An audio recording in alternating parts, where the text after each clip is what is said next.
So a question that plagued me for the longest time was the question of, can you acquire wisdom, or can you gain wisdom as a young man, or can you be wise but not that old? You know, if you've been around the world and you've talked to older people, there's always this subtle sense of like you don't know enough. There's always this sense like you need to know more, and the only way to get there is through growing older. It's through acquiring more life experiences, and it's through interacting with more people, traveling to new places, and in a sense just growing up. You know, in the process of growing up, you tend to run into a lot of stuff. In a sense, there's a lot of truth in that, because reading and aging, they should really come hand in hand. So for a younger person, when they sit down to read a book, it's very easy for the younger person just to pick and choose what's relevant to their age at the time, which means they're going to probably miss 80% of the actual really good insights in those books that they've read. Whereas for a younger person to eventually get to the point where they could truly appreciate a piece of literature, truly appreciate a piece of history or a piece of art or a piece of music, they have to, in a sense, live a little before they could dive back into these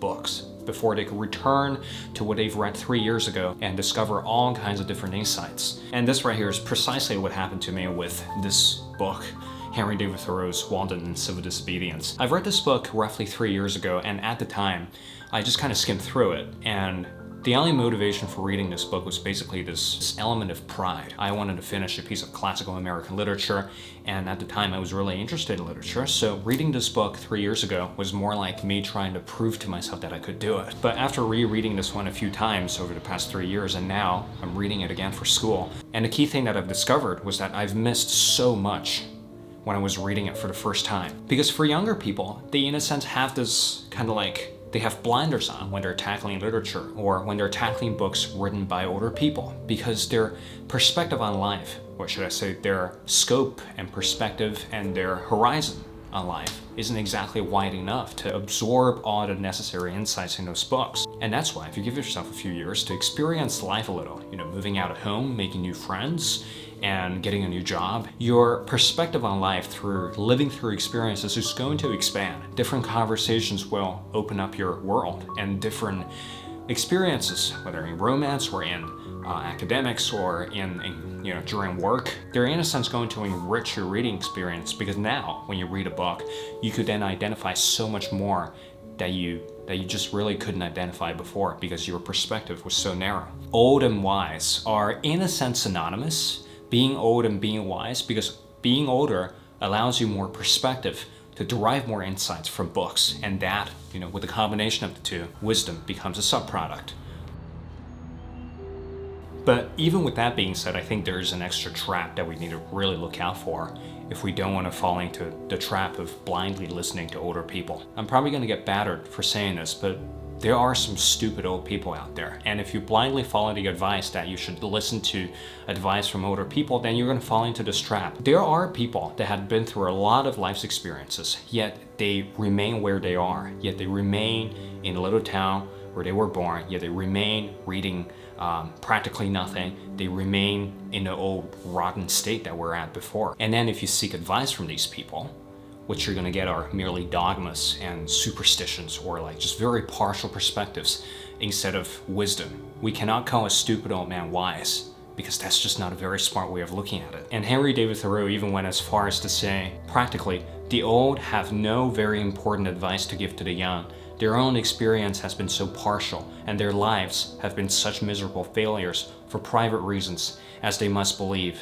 And it may be that they have some faith left which belies that experience, and they are only less young than they were. So maybe at this point the argument for, you know, being old and wise, it starts to break down. But I think we need to take a look at this from another perspective. Here's my opinion. I think being wise has absolutely nothing to do with how much you've been through. It's rather what you do with those life's experiences that really matters. From history, we've learned that from a certain set of events, you could weave out many narratives out of them. Some people, they decide to take life's experiences and build something out of them, and to create a narrative that's positive, to create a narrative that's encouraging and constructive. But some other people, they tend to go through something and create a narrative that's entirely limiting and entirely partial and entirely dogmatic. And the funny thing with this narrative is that once you've created a narrative for your life, once you've created a set pattern and an explanation for why that experience happened, then the rest of your life is basically going to get filtered through that narrative. That's how you could have someone that's been through a lot, that's on paper, they've been through everything, they've got fired from multiple jobs, they've been miserable failures, they've been through divorces, they've had some career success, and finally they're at where they're at today. The sets of events, however unfortunate or fortunate, they're just sets of events, but it is what the person creates out of these events that really, really matters. What Thoreau's getting at here is that we should be aware of people who had weaved problematic narratives and that had trapped them into that narrative for the rest of their lives. And that's why their perspectives are partial. And that's why, you know, despite having so much life's experience, they're still not considered wise. So to bring that back to the problem of being young, to bring that back to the problem of being a young person wanting to read all these books, wanting to derive some sort of wisdom, derive lessons from all the greatest pieces of literature, we in a sense have to tread very carefully between these two worlds, the world of life's experiences and the world of learning from books. Because if you just learn from books and refuse to experience life, your perspective on these books are going to be rather limited by your life circumstances. Whereas if you live too much, if you have too much life experience and refuse to, in a sense, break yourself out of a particularly problematic narrative that you have in your brain, we wouldn't call either of these people wise. That's why you could have incredibly young and arrogant people and incredibly old and stubborn and stupid people. In my opinion, to read and to write and to experience life intelligently and intellectually is to tread the careful balance between the two worlds. You want to live enough so that you would have enough perspective to dive into these pieces of literature, and you want to read enough as to inform your life's experiences so you don't get stuck in a rut and you don't get stuck in one of these partial perspectives. In conclusion, older people do indeed have more life experience, so to speak, and they probably do have some pretty good lessons to teach you, but look out for people who are trapped in partial perspectives. Look out for people that have constructed kind of like problematic narratives out of their lives. Instead, listen to people and read books from people that have perhaps jumped out of their partial perspective, that have had probably read just enough just to inform them that there's another way of living. Seek perspectives instead of raw experience, because even a fool can experience a very complicated life, yet the foolish person